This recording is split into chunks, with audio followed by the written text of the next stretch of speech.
شام ہوتے ہی کوئی موبائل پر تو کوئی ٹی وی پر ڈرامہ ختم ہوا تو مووی لگا دی. اس طرح رات بھر جاگتے ہیں. جب اذان سنائی دیتی ہے تو سونے چلے جاتے ہیں. نہ نماز نہ قرآن کی تلاوت، نحوست ہی نحوست، تو چہرے تھکے ماندے. السلام علیکم. وعلیکم السلام. کیا حال ہے؟ اللہ کا شکر الحمدللہ. اچھا پاپا، کیا ہے آج کا ٹاپک؟ آج کا ٹاپک بہت اچھا ہے. اب انشاءاللہ ہم شروع کرتے ہیں. رب اشرح لی صدری ویسر لی امری واحلل عقدۃ من لسانی یفقہوا قولی. رب زدنی علما، رب زدنی علما. اچھی صحت کا راز کیا ہے؟ آج کا یہ خوبصورت ٹائٹل ہے، اچھی صحت کا راز کیا ہے. صحت اللہ تعالیٰ کی عطا کردہ بہت بڑی نعمت ہے. پوچھئے ان بیماروں سے جو کہ شام و سحر ہسپتالوں میں گزارتے ہیں. اگر وہ غریب بھی ہیں، وہ کس طرح کر زندگی گزارتے ہیں.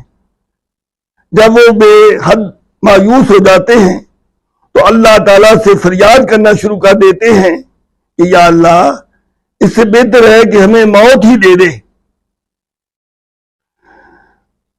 بیٹا، دنیا کی تحقیق کے مطابق زیادہ تر بیماریاں ڈپریشن کی وجہ سے ہوتی ہیں. یہ زیادہ تر 50 اور 60 کی عمر میں شروع ہو جاتی ہیں. اس کی وجہ یہ ہے کہ جب انسان کل کے آنے کی فکر کو اپنے اوپر طاری کر لیتا ہے، ایسی سوچوں میں گم ہو جاتا ہے کہ میرے بچوں کا کیا بنے گا، کل کو میرے بچے مجھے کیا کہیں گے کہ ہمارے باپ نے ہمارے لیے کچھ نہیں کیا. باپ کو بد دعائیں دیں گے. اس لیے میں چاہتا ہوں کہ زیادہ سے زیادہ مال ان کے لیے اکٹھا ہو جائے اور بڑی عیش و عشرت کی زندگی گزاریں، کیونکہ ہمارے ماں باپ نے کچھ نہیں کیا تھا ہمارے لیے. اس لیے ہمیں ورثے میں غریبی اور لاچاری کی زندگی ملی. وہ اپنے آپ کو ہلکان کر لیتے ہیں. شوگر، دل کا مرض اور کینسر جیسی بیماریاں میں مبتلا ہو جاتے ہیں. ان بیماریوں کی وجہ سے اخراجات اتنے بڑھ جاتے ہیں کہ امیری غریبی کی طرف رخ اختیار کر لیتی ہے. خوشیاں غموں میں بدل جاتی ہیں. دل کا سکون ٹوٹ جاتا ہے. ہر طرف مایوسی چھا جاتی ہے. اگر ہم ان علاقوں اور گھروں کا جائزہ لیں جہاں پر صحت مند افراد موجود ہیں، انہوں نے کون سے سنہری اصول اپنائے ہوئے ہیں جو صحت مند زندگی سے لطف اندوز ہو رہے ہیں. پہلا اصول، سادگی. اس فلسفے کو ایک گاؤں کے لوگوں کی مثال دے کر سمجھانے کی کوشش کروں گا. لاہور آنے سے پہلے میرا ایک تعلق ایک گاؤں سے تھا. یہ میرے مشاہدہ کی بات ہے کہ میری والدہ محترمہ پڑھی لکھی تھی، استاد کے رتبے پر فائز تھی. اس لیے ہمارا گھر رشتہ داروں کے لیے مشاورت کے لیے عام مرکز تھا. ایک دن ہمارا قریبی عزیز امی جان کے پاس مسکراتے ہوئے یہ کہہ رہا تھا کہ اپی جی، ماشاءاللہ میرے گھر میں سال بھر کی گندم آ گئی ہے، بڑی موج لگ گئی ہے. اب مجھے کسی قسم کی فکر نہیں. گھر میں 4 کا برتن بھرا ہوا ہے، ایک گائے بھی ہے، گھر کا دودھ مکھن ہے، ماشاءاللہ سب اللہ کی خیر ہے. 60 اور 65 سال ہونے کے باوجود چہرے پر رونق، نہ بیماری، نہ غم، نہ فکر. چہرے سے خوشیاں ہی خوشیاں ٹپک رہی تھی. اس کے مقابلے میں امیر لوگ جن کے گھروں میں اے سی، کار، بہترین رہائش گاہ، لیکن طرح طرح کی بیماریوں. امیر لوگوں میں زیادہ تر گھٹنے کی تکلیف تو عام ہو چکی ہے. معلوم ہوتا ہے کہ آسائش میں کوئی ایکسرسائز نہیں رہی. صحیح کثر مرغن غذائیں جس کی وجہ سے دل کی بیماریاں عام ہوتی جا رہی ہیں۔ بیٹا، اچھی صحت کے لیے پرفضا ماحول کا ہونا بہت ہی ضروری ہے۔ اچھی خوراک سے بھی زیادہ صحت کے لیے پرفضا ماحول ہونے کی بڑی اہمیت کی حامل ہے، کیونکہ پرفضا میں تازہ پانی، تازہ ہوا کا عنصر بہت غالب ہے۔ یہاں پر گاؤں کا ماحول اتنا پرفضا ہوتا ہے کہ اس کی وجہ سے یہ ہر وقت ہمیں درخت اور سرسبز کھیت دکھائی دیں گے۔ اس کی وجہ سے ہوا کے اندر آلودگی برائے نام ہوتی ہے۔ اسی طرح ہینڈ پمپ سے پانی تر و تازہ، ٹھنڈا اور میٹھا ملتا ہے۔ اس کی وجہ سے نظام ہضم درست رہتا ہے اور لوگوں میں تازہ خون رواں دواں رہتا ہے، جبکہ شہروں میں سے کوئی چیز خالص نہیں ہوتی۔ اس لیے شہروں کے لوگ زیادہ تر بیماریوں کا شکار بنتے رہتے ہیں۔ یہاں پر مجھے آسٹریلیا کی یاد ستانے لگی۔ ان لوگوں کو دیکھیں تو دل خوش ہو جاتا ہے۔ صحت مند ہونے کی وجہ سے کھیلوں کے میدان میں سب سے اول پر ہے۔ کیوں نہ ہو، سڑک ہو، ندی نالا، ہر طرف درخت اور خوبصورت گھاس نظر آئے گی۔ ہر وادی میں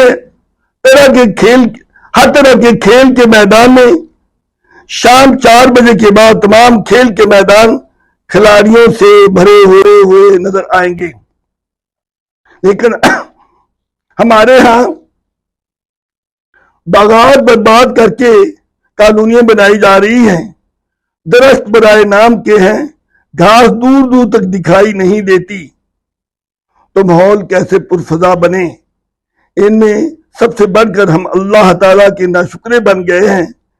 کبھی اللہ تعالیٰ کو صحیح طریقے سے بھی سنت کے مطابق یاد نہیں کرتے، ورنہ نماز ایک ایسا خوبصورت عمل ہے جس کی وجہ سے خود بخود ایکسرسائز ہو جاتی ہے، اور وہ جو 5 وقت یہ ایکسرسائز کر لیتا ہے اللہ کے فضل سے تندرست اور توانا رہتا ہے۔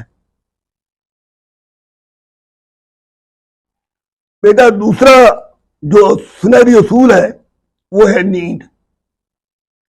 یہاں پر مجھے قرآن مجید کا حوالہ یاد آ گیا ہے، سورۃ النبا ترجمہ۔ اور ہم نے یعنی اللہ تعالیٰ نے پیدا کیا تمہیں جوڑا جوڑا، اور ہم نے بنایا تمہاری نیند کو آرام کا ذریعہ، اور ہم نے بنایا رات کو لباس، ہم نے بنایا دن کو وقت معاش۔ نیند کی اہمیت کو اجاگر کرتے ہوئے اللہ تعالیٰ فرما رہے ہیں کہ رات کو نیند کے ذریعے سے آرام کرنا اور اس پر تاریکی کا پردہ ڈال دیا تاکہ پرسکون رات گزاریں، اور دن کو روشن محنت و مشقت کے ذریعے سے معاشی مسئلہ حل کا بتا دیا۔ اس پر مجھے اپنا گاؤں یاد آ گیا کہ شام کی نماز کے بعد اندھیرا خود بخود بڑھ جاتا ہے۔ لالٹین کی معمولی سی روشنی تھی، جب کبھی 14ویں کا چاند آ جاتا ہے تو روشنی ہی روشن ہو جاتی ہے۔ پرسکون ماحول۔ عشاء کی نماز کے بعد لوگ پیاری پیاری ہنسنے والی باتیں کرتے کرتے سو جاتے ہیں، صبح کی اذان کے ساتھ اٹھ جاتے ہیں۔ نماز کے بعد ہر کوئی اپنے کام میں مصروف ہو جاتا ہے۔ پوری رات کی نیند کی وجہ سے ساری تھکاوٹ دور ہو جاتی ہے۔ صبح کے روحانی عمل یعنی نماز کی وجہ سے ان کے چہروں پر حشاشش بشاشت چھا جاتی ہے۔ لیکن اس کے مقابلے میں شہروں میں ہر گھر میں کمکمے جل رہے ہیں، روشنی ہی روشنی ہے، رات دن سے بھی زیادہ روشن ہو جاتی ہے۔ شام ہوتے ہی کوئی موبائل پر تو کوئی ٹی وی پر ڈرامہ ختم ہوا تو مووی لگا دی، اس طرح رات بھر جاگتے ہیں۔ جب اذان سنائی دیتی ہے تو سونے چلے جاتے ہیں۔ نہ نماز، نہ قرآن کی تلاوت، نحوست ہی نحوست، تو چہرے تھکے ماندے پسماندگی چھائی ہوگی۔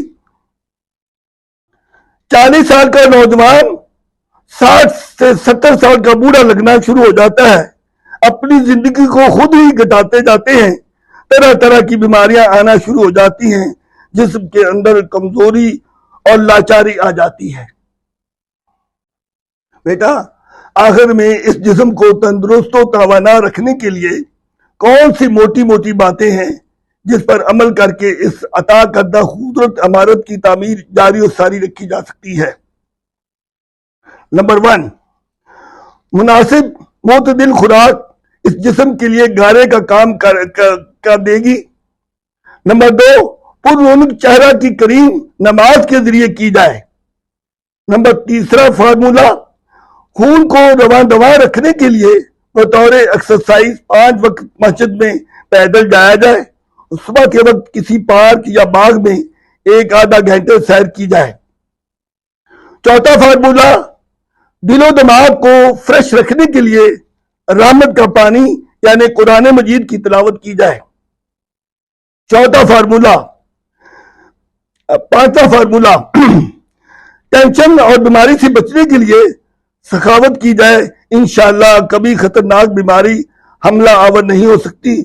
6واں فارمولہ، ایک اور بڑی نصیحت، کھانا کھاتے ہوئے چہرے پر مسکراہٹ ہو، بسم اللہ سے اللہ کا شکر ادا کرتے ہوئے کھانا کھائیں، آخر میں کھانے کی بڑی دعا یاد نہ ہو تو شکر الحمدللہ کہہ کر فارغ ہوں، انشاءاللہ ہر طرح کی برکتیں ہی برکتیں ہوں گی۔